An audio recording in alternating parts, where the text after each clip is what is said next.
going on, everybody? Tristan Vittorio here. Um, Welcome to my YouTube channel. I'm super excited to get this thing up and running. It's been long anticipated for everyone, and myself included. I can't wait to share everything I know and have experienced in nature and wildlife.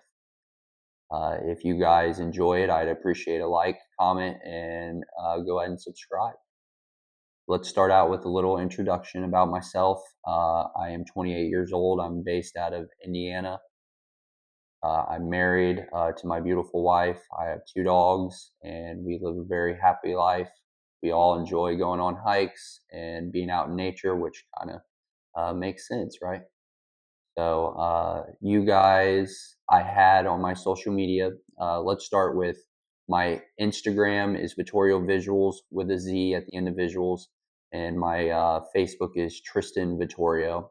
If you guys want to get on there and look at my photography, I would appreciate it, and I would love for you all to see what you think. And so let's get this started. On my Instagram and Facebook, I did a Q&A, and I got tons of questions, all terrific questions. I was really happy about that. I'm going to try to answer as many as I can and kind of mix them together a little bit the best I can.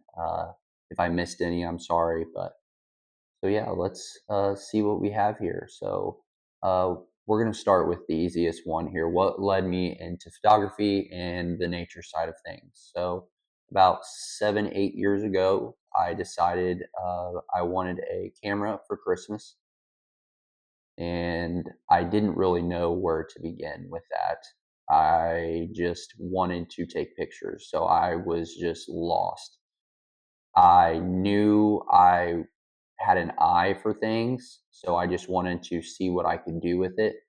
I started out taking pictures of people, so portrait photography. I did weddings, I did family portraits, I did homecoming, sports, things of that nature.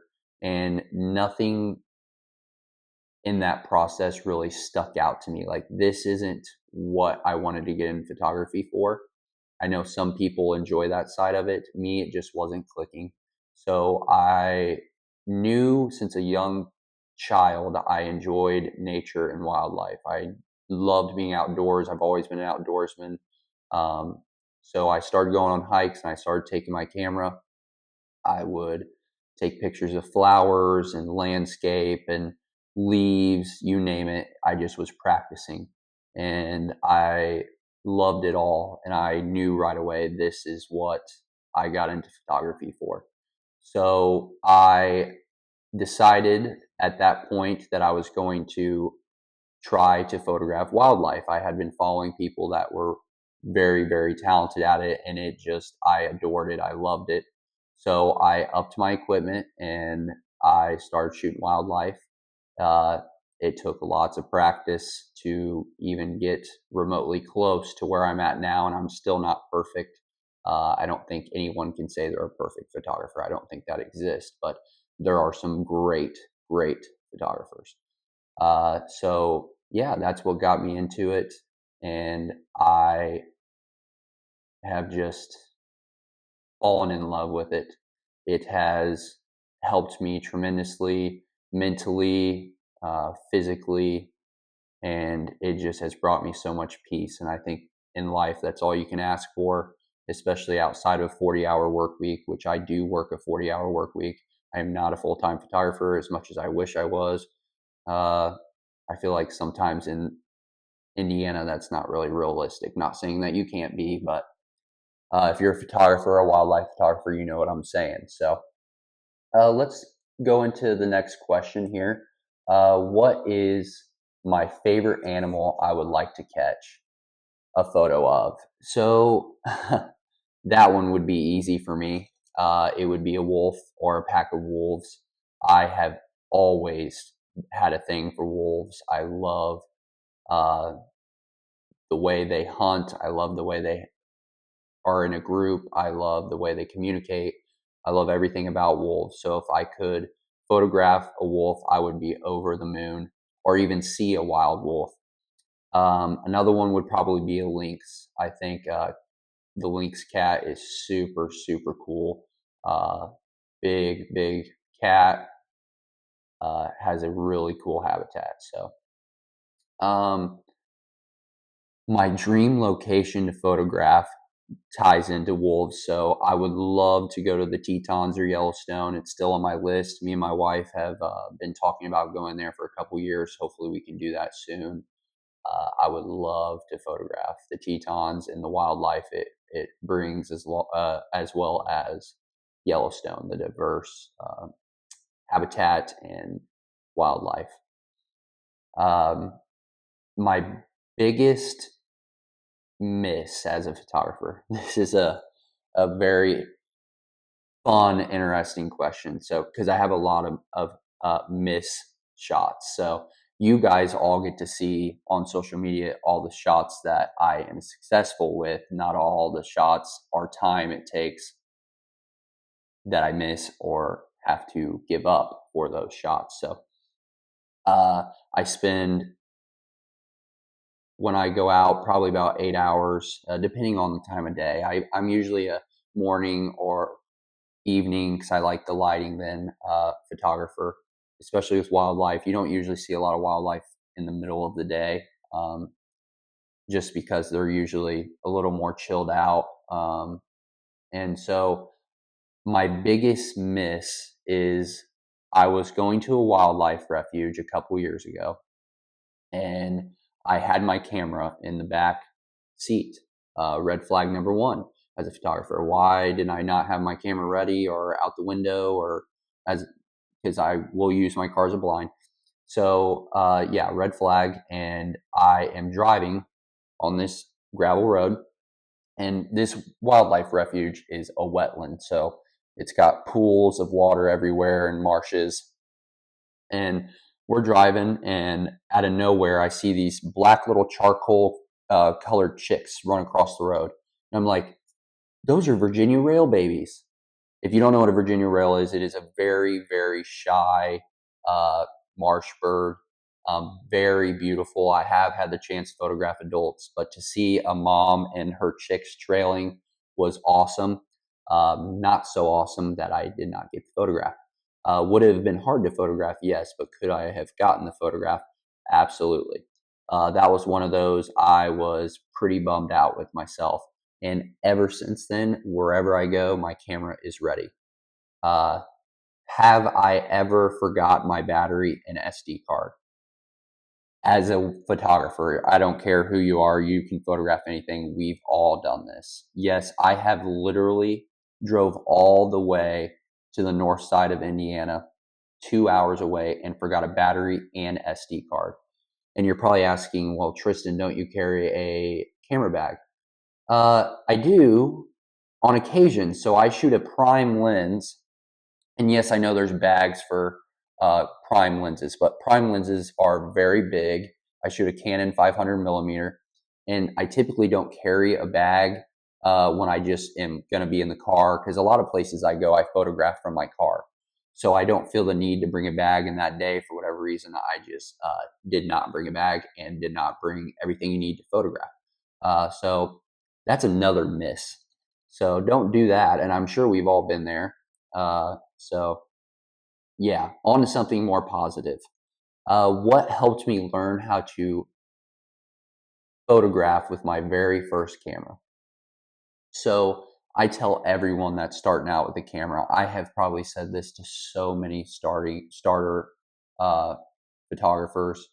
YouTube is your best friend, unless you're going to take classes or you've got a degree or whatever the case may be in photography. YouTube. I learned everything I know from YouTube. I never took classes. I'm all self-taught.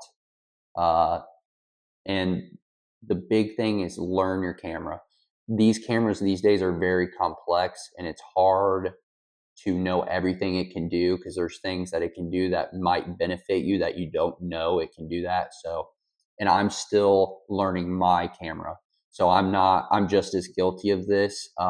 have a pretty good grasp as to what to do because I've been doing it a long time. But as a starter, just watch YouTube, whatever camera you have, YouTube people that use it and demonstrate or have manuals or teach you how to use that camera if you're not going to take classes.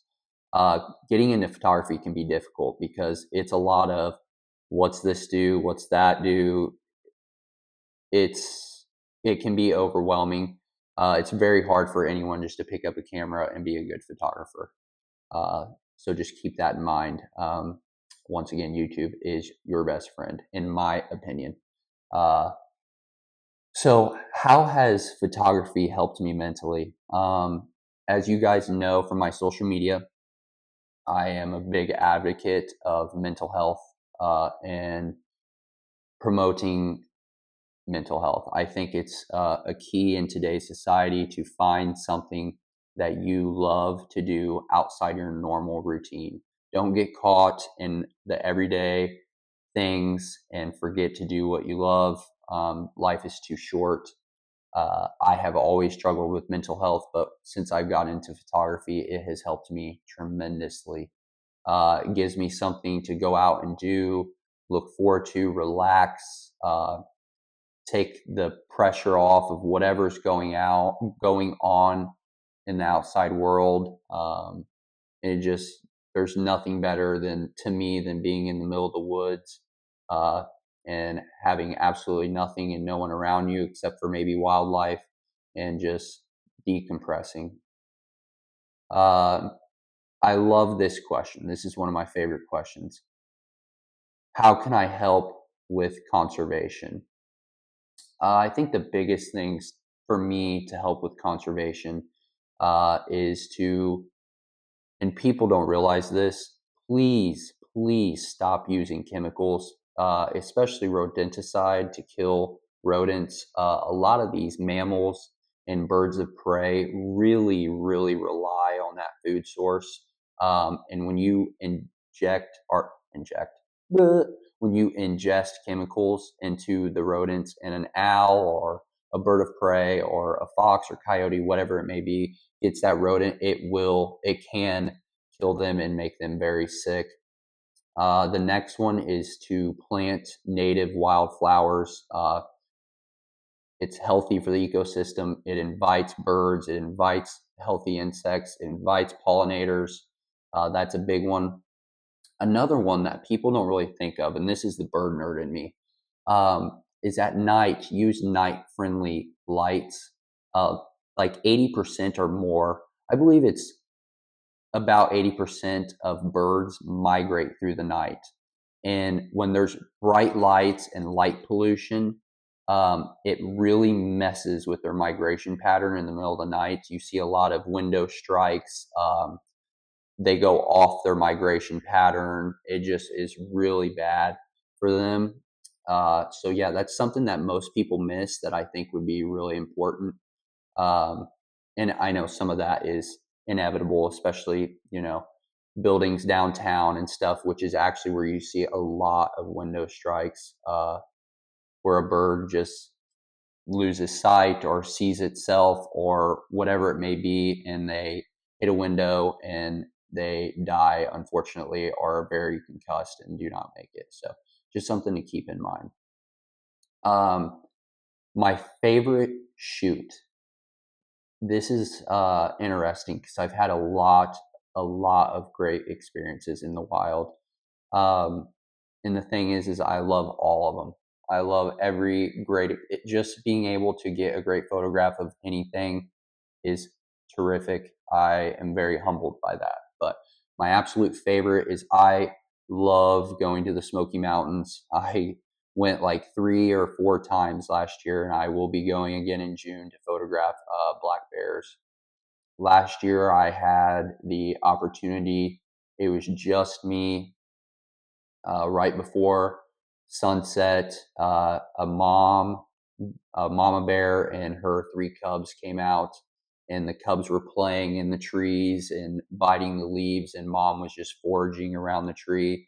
They were all super comfortable with my presence, and I got a terrific shot of a cub just chilling in a tree, just lazily just sitting in a tree, and it was awesome to me because it's always good to know when a wild animal or bird or whatever it may be is comfortable with your presence and you're not disturbing it.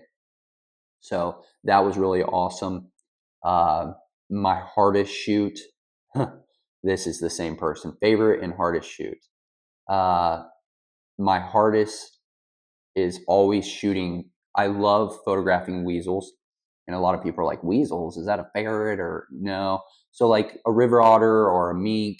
I would love to photograph an ermine. That's another miss I had. I was in northern Minnesota 2 years ago, and I had just missed an ermine, which is a beautiful weasel that turns white in the winter to blend in with the snow. So I find it really difficult to photograph mink, which I just luckily photographed a mink last week and got some pretty decent shots, but it is very, very hard to get them in focus. They're very fast. They're very sporadic. They're in and out of rocks. They're in and out of twigs and trees. If you photograph a mink, I'm sure you know what I'm talking about, but they are extremely hard to get in focus. I'm fortunate enough, out of the 150 photos I take of one, I can get one or two in focus. So those are usually my hardest shots. And of course, everyone uh, knows this that photographs birds and love warblers. I adore warblers. They're cute little migrating, tropical looking species of bird that we get here. They are very hard to photograph. They move a lot. They're eating insects, and they are usually in the canopies of trees. So when you get them down and get a good photograph, it feels very good. They're very hard to photograph, though. I had someone ask, "Tell me all about owls." I'll give you a little breakdown.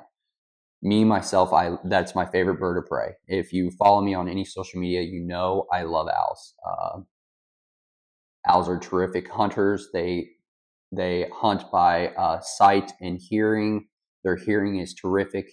Um, they can grab a vole out of 2 feet of snow, such as the great gray owl, and they're amazing. When they fly, their wings do not make noise, so they sneak up on their prey. It's just really incredible. They do have ears, if you see a picture of an owl's ear, it will almost kind of freak you out, but they have a very big ear hole, which I found very interesting. Uh, but yes, they have a facial disc to keep.